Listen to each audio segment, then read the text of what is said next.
this morning is from the letter to James, first chapter, verses 19 to 27. You must understand this, my beloved. Let everyone be quick to listen, slow to speak, slow to anger, for your anger does not produce God's righteousness. Therefore, rid yourself of all the sordidness and rank growth of wickedness, and welcome the meekness, the implanted word that has the power to save your soul. But be doers of the word and not merely hearers, who deceive themselves. For if any are hearers of the word and not doers, they are like those who look at themselves in the mirror.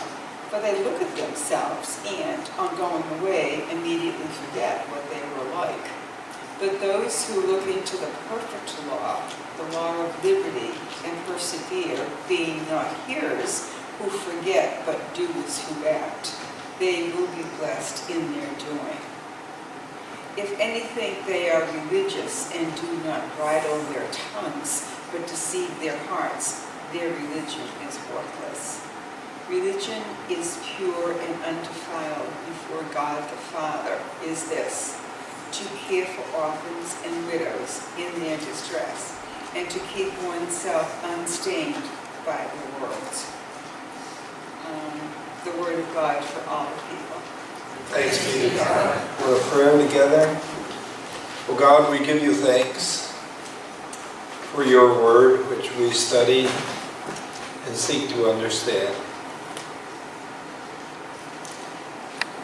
And now I would ask that the meditations, the words of my heart, the meditations of all of our hearts, be acceptable to you. You who are our rock and our redeemer. Amen.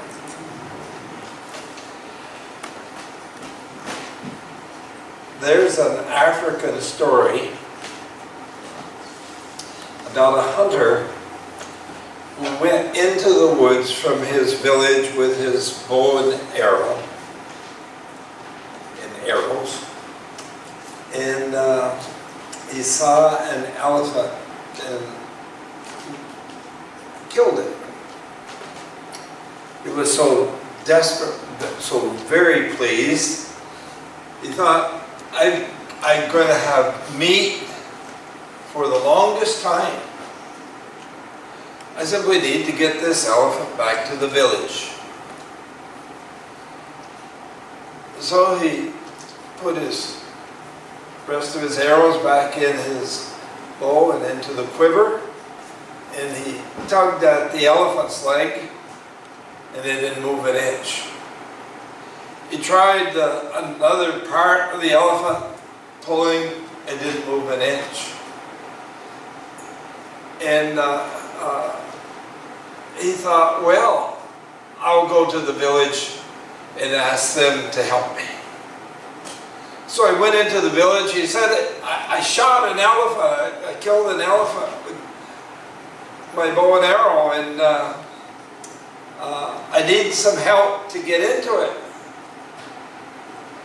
I need help for my elephant to get in here. And they said, whose elephant is it? He said, mine. And they said, well, we don't want to help you. And they went about what they were doing. And he thought, I need their help. And finally he said, oh, it's our elephant, because I want to share it with the whole village. And they said, oh, good, we'll help. And they almost the whole village went out. The old and the young, the strong and the weak, the children. And it became almost like a festive parade as they went into the woods and jungle to see where this elephant was. And when they got there, they pulled around. The frail persons were there, couldn't help, but they could cheer. And so they developed a cheer as they gathered around that long elephant. And someone began to shout, 1, 2, 3. Whose elephant? Our elephant. And they tug. 1, 2, 3, whose elephant? Our elephant. And they'd begin to tug. And it began to move. And slowly move toward the village. And they were noticing as they got closer to the village that this hunter didn't seem to be on the same page. Everybody was saying, 1, 2, 3, whose elephant? Our elephant. And someone heard him say, my elephant. And they passed the word around a little bit. And gave kind of 1, 2, 3, whose elephant? And they were quiet. They said, my elephant. So they took their hands off the elephant and walked back to town. And as they went, he went after them and he pleaded with them. Help me, you know. I didn't mean that my elephant, it's our elephant. But day and night he pleaded with them. And finally they went out once again. Pleased that he said, it is our elephant. And they began to cheer. 1, 2, 3, whose elephant? Our elephant. And they made it to town.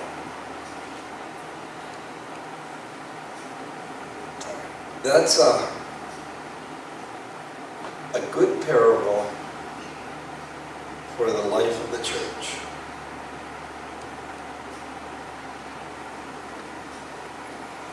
It's not my church. It's not your church. Or your church. It's our church. And 1, 2, 3, we all have to pull together to make it work. One person never does it. It doesn't matter who that is. It's everybody, and that's what James is saying here. You know, be ye doers, don't just hear, but be ye doers. And he said, and listen, to be able to listen. And it's to listen to one another, but it's to listen to God, it's to listen to the world. Somebody once went to a professor at Cornell and said, why don't you have a course on listening, on conversation here? And the professor replied, he said, well, I can give you one right now. And it was quiet for the longest time. And finally the student said, I'm listening. And the professor said, well, you've learned the first basic, to be able to listen, to be able to hear. And I think when we really listen, we hear so much from one another. We hear when somebody's hurting, we hear a plan that somebody has, we hear hopes, we hear dreams, we hear hurts, if you will.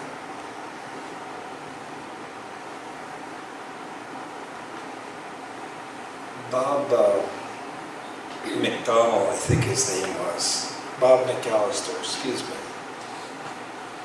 worked for a long time as a writer and assistant to Strong Thurmond years ago.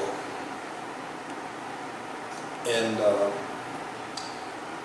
he was a young man that had started that, and he was good at what he was doing. And he was progressing as a writer and moving up the ladder, we might say. And he was working around the clock. His marriage fell apart because of it. And so he lost his wife, or his wife divorced him. And he never stopped. He just kept pushing and pushing. He wrote about poverty. He wrote about the homeless. He wrote about those in need. And he expressed this and that. And And one day he was off to go to work. And he was cursing under his breath because the traffic had practically stalled. And he couldn't figure out what was happening. And then he looked ahead and he saw what the obstacle was that was in the road. It was an old man in a wheelchair,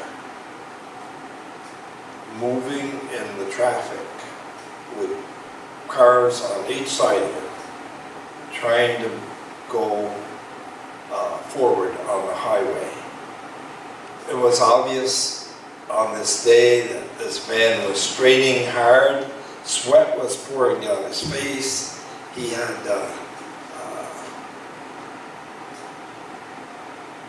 he was a mess. He wasn't hardly moving. And Bob did something that he had never done before. He pulled his car up beside the man as he was moving very slow. And he said, "Can I help you?" They managed to get over to the side of the road. And Bob discovered that this man was headed to the soup kitchen to get food and soup for some sick friends who lived where he lived. And the man said, "It's not bad, it's a 7-mile trip, I can do it." And Bob said, "Get in the car." And they were able to get the chair into the trunk. And Bob went with him to get the food.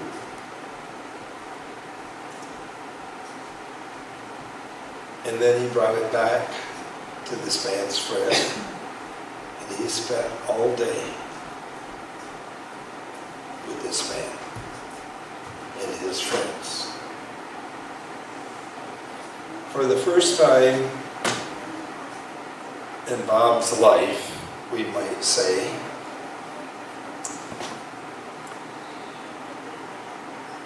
he looked into the mirror, and rather than walking away from the mirror and forgetting everything, see, he looked into the mirror of the deed of somebody else. And rather than walking away, he said, "Yeah, that guy's in a tough spot." See, that's the mirror that James is talking about here.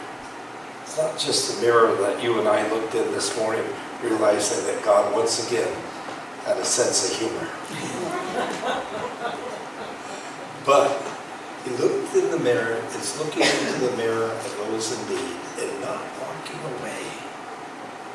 For they look at themselves and are going away, immediately forget what they were like.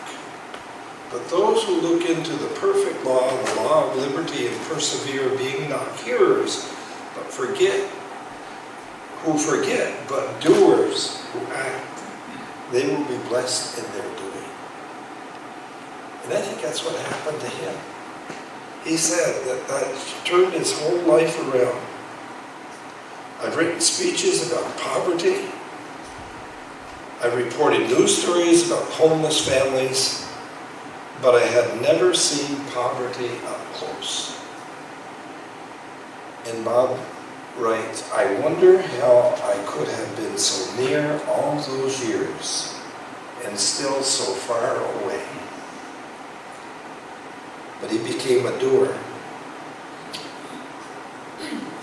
And I think that's when we look at the needs in the world, some of the heartbreak around us, and when we don't walk away but we're there to help in whatever way we can. That's what really enriches our life. It really is that which changes us. And we never know how it is that God's going to touch us. We just never know. And sometimes in this passage it says that God works for good. And sometimes we have dreams that we want to have happen, and they don't happen just like we want. But it doesn't mean that God can't still work for good. I read the story about a woman who always wanted to be a missionary. She wanted to go to India. She was positive that that's what God wanted her to do. And just about the time she was going to go to India, her mother took sick. And so she worked and stayed to be the caregiver for her mother who was dying. And before her mother died, her mother said, would you go and visit your sister in California before you go to India? Would you do that for me? And she said, I will. But again, she got her plans to go to India, went to California, lived in Massachusetts at that time, went to California to go and see her sister. And while she was there with her sister was diagnosed with cancer. So she stayed with her sister and helped her. And then her sister died. Her sister had 3 children.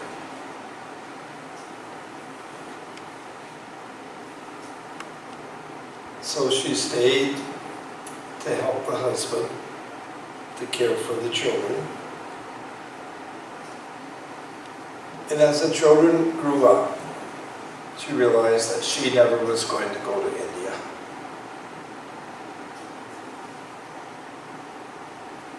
But all 3 of those kids ended up becoming missionaries.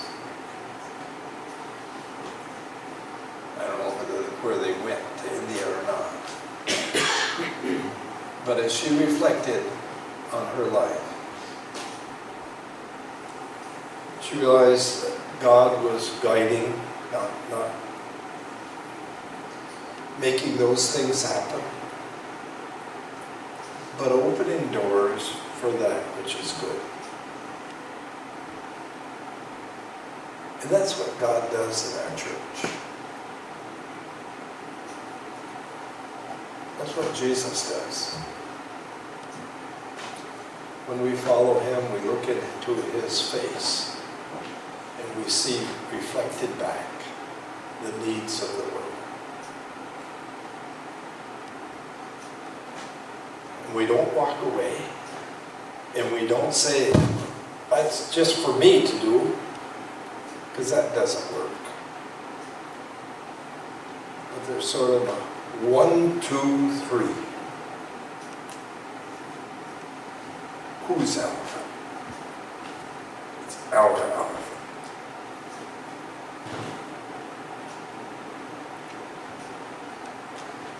Maybe share now.